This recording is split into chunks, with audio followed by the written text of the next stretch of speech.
This is the second in the series of pediatric COVID-19 lectures. In this video, we shall discuss management of a COVID-positive child.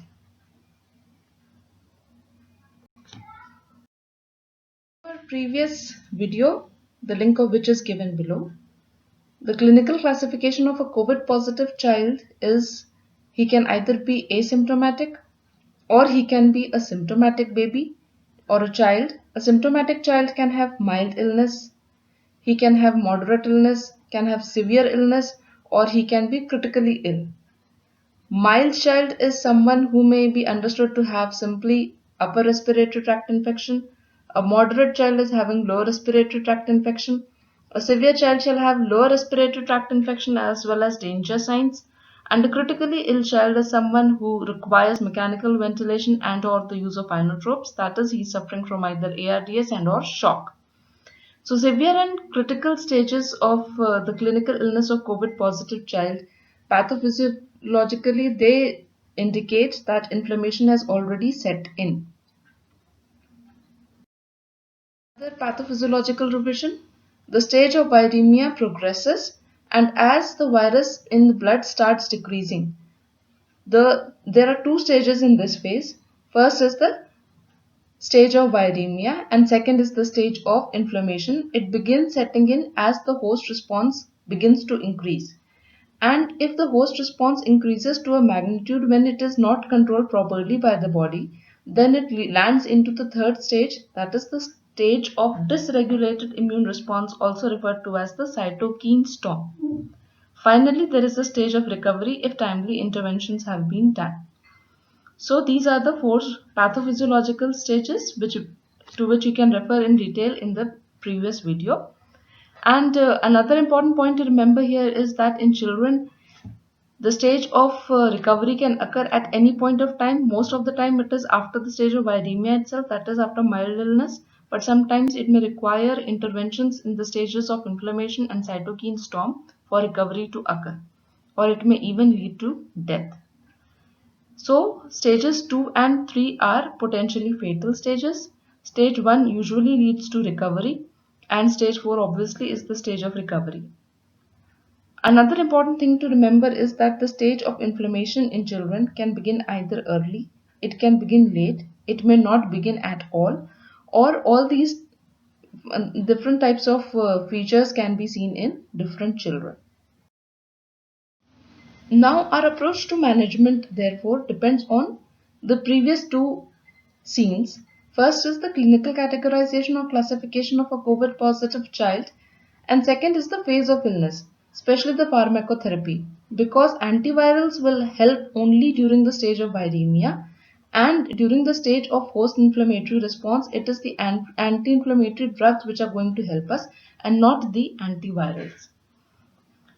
So this has been summarized properly in the end. Now, as far as the management of an asymptomatic child is concerned, the investigations we need to perform are CBC, CRP and a chest X-ray at baseline. CBC is done to calculate the neutrophil lymphocyte ratio, or popularly known as NLR. Now let us see an example. Suppose the TLC of a patient is 5000 per cubic millimeter. The patient has 78% polymorphs and 20% lymphocytes. Then the absolute neutrophil count will be 78% of 5000, that is 3900, and absolute lymphocyte count shall be 20% of 5000, that is 1000. So NLR will be 3.9. So this is how we calculate the NLR, which has a lot of prognostic significance in these children.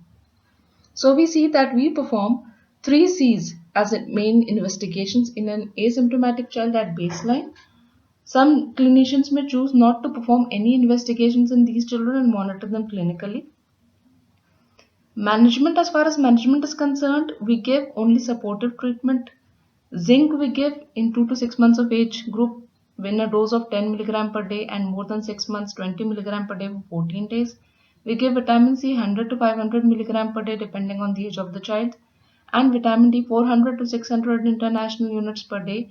Some people also recommend giving 60,000 international units per week for 6 weeks, or some people even say giving 6 lakh in dose at the time of admission itself.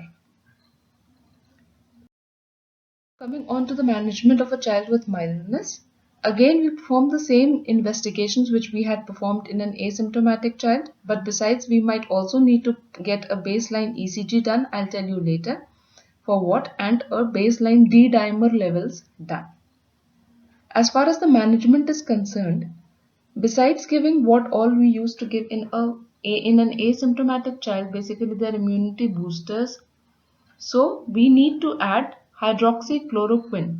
Hydroxychloroquine is not recommended by the MOHFW but has been recommended by many other people, and MOHFW has not mentioned it as a contraindication in children, and the safe dose is 6.5 mg per kg 12 hourly on day 1 followed by 3.25 mg per kg 12 hourly from day 2 to day 5. I've used in my patients and I found good results in them. For an adolescent child, the dose is 400 mg 12 hourly on day 1 followed by 400 mg OD from day 2 to day 5. Along with this, we need to add azithromycin 10 mg per kg per day OD for 5 days, or amoxiclav 20 to 30 mg per kg per dose BD for 5 days. Besides adding HCQ and azithromycin, some state governments have also recommended a role of ivermectin and doxycycline, but this combination is not of much use in children because ivermectin is otherwise also contraindicated in children less than 2 years of age, and doxycycline is contraindicated in children less than 12 years of age.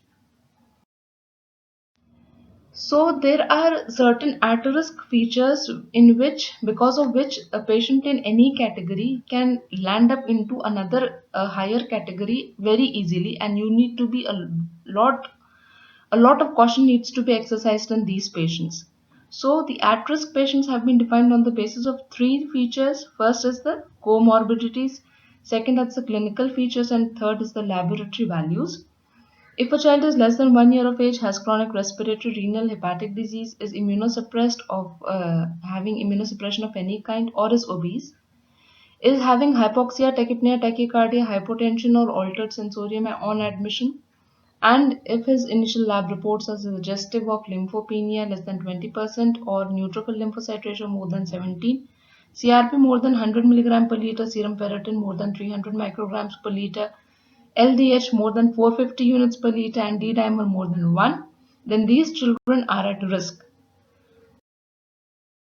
Children having mild illness who are at risk, besides being given the treatment we usually give in children with mild illness, you also need to add enoxaparin, that is low molecular weight heparin, in a dose of 0.5 to 1 units per kg per day subcutaneous OD. 40 units is maximum dose and it needs to be given 5 days, and you need to monitor D-dimer values every 48 to 72 hours. So enoxaparin is the addition we have made at this stage. Now, coming on to moderate to severe illness, the investigations which we need to perform are, besides performing the 3 C's, we also need to perform a battery of other investigations which include D-dimer, ECG, ferritin, LDH, LFT, RFT, and PT-APTT INR as a routine in all patients with moderate illness, and if possible, a baseline echocardiogram and interleukin 6 levels and procalcitonin levels also need to be performed, especially if the patient is having features of severe illness and the facilities are available at your center. So it is difficult to remember all these investigations when you have a positive child all of a sudden. So you can remember it easily with a mnemonic, and it is ready list to perform is A, B, C, D, E, F, where R stands for RFT, L stands for LDH and LFT, T stands for troponin, a cardiac biomarker, P stands for PT-APTT-INR and procalcitonin if facilities available, I stands for interleukin 6, A stands for albumin, which is sometimes included as a part of liver function test, B for brain natriuretic peptide, another cardiac biomarker, C for CBC, CRP, CPK and chest X-ray, D for D-dimer, E for ESR, ECG and echo, and F stands for ferritin. Here I want to stress on the fact that whenever you start a HCQ or azithromycin, you have to get a baseline ECG done. because a corrected QT interval of more than 480 milliseconds, that is more than 12 small squares, is a contraindication for starting these two drugs. So, in moderate illness, besides giving HCQ and Azithro as we used to give in mild illness, we now also add another IV antibiotic, usually ceftriaxone if we suspect a secondary bacterial infection, or maybe IV metronidazole if GI illness is there. We give enoxaparin as usual, and injection dexamethasone or steroids, that is injection methylprednisolone, also needs to be added at this stage as per Ministry of Health and Family Welfare. So this is the new addition which we have made at this stage.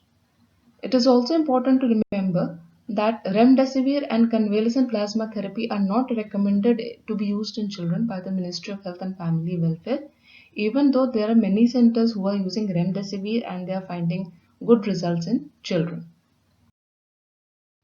So if a child has moderate illness with a Kawasaki disease-like presentation, but no shock or coronary dilatation, then you need to give intravenous immunoglobulin 2 gram per kg over 1 to 2 days along with aspirin 30 to 50 milligram per kg till defervescence is achieved, that is fever subsides, and some people say up to 48 hours after the fever has subsided, in 4 divided doses followed by 3 to 5 milligram per kg per day in single dose. The concept is that the high dose, moderate to high dose of 30 to 50 milligram per kg acts as an anti-inflammatory dose and you need to give until the fever subsides.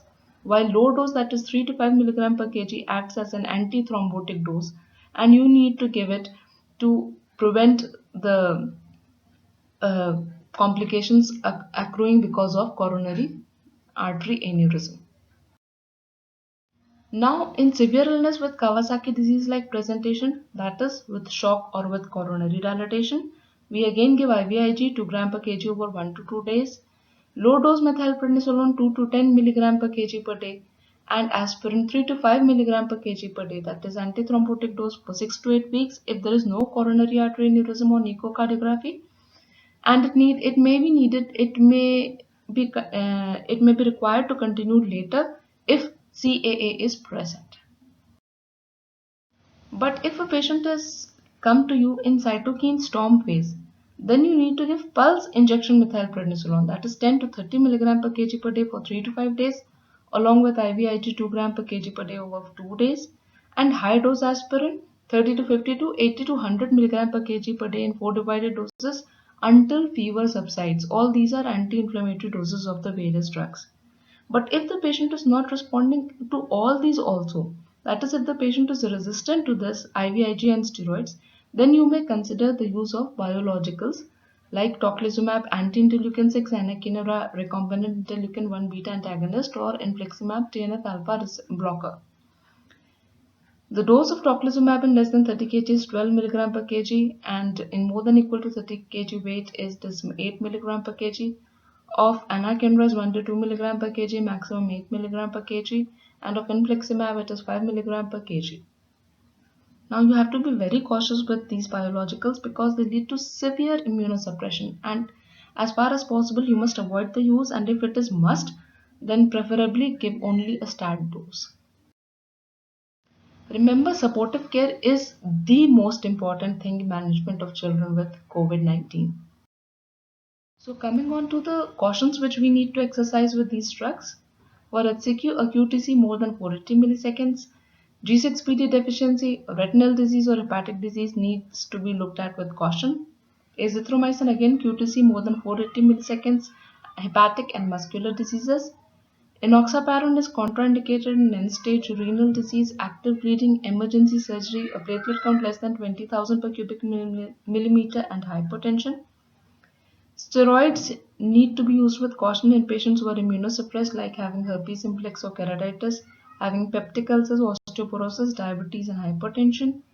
IVIG predisposes to a risk of aseptic meningitis, transfusion-related acute lung injury, hypertension, and sepsis. Aspirin is contraindicated if thrombocytopenia, bleeding disorders, or peptic ulcer is there, and tocilizumab is contraindicated in severe infection, tuberculosis, hepatic dysfunction, platelets less than 1 lakh per cubic millimeter, and absolute neutrophil count less than 2000 per cubic millimeter. So these are the values of important laboratory markers which have helped categorize the patient into mild, moderate and severe illness, of more use in adults but can be used as reference in children as well. Now summarizing our line of management, an asymptomatic child needs paracetamol as well as zinc, vitamin C and vitamin D. Besides this, a mild child will also require hydroxychloroquine and azithro or amoxiclav, and if he is at high risk, then you may need to add enoxaparin if D-dimer levels are more than 0.5. A moderate child would be requiring an IV antibiotic like ceftriaxone, low-dose steroids like Dexa or methylpred, and a moderate child with a KD-like illness will require the use of IVIG and aspirin in doses recommended previously. And a child with severe illness will require antibiotics to be stepped up like piptaz or meropenem, and having a Kawasaki disease like presentation with shock or coronary dilatation, you might need to give IVIG, methylprednisolone 2 to 10 mg per kg and low dose aspirin, while a child with multisystem inflammatory syndrome will require pulse methylprednisolone. Remember, this is very important, IVIG and aspirin. And you must also remember the difference between low dose and high dose aspirin. So that's all. Thank you very much for a patient listening. Thanks a lot.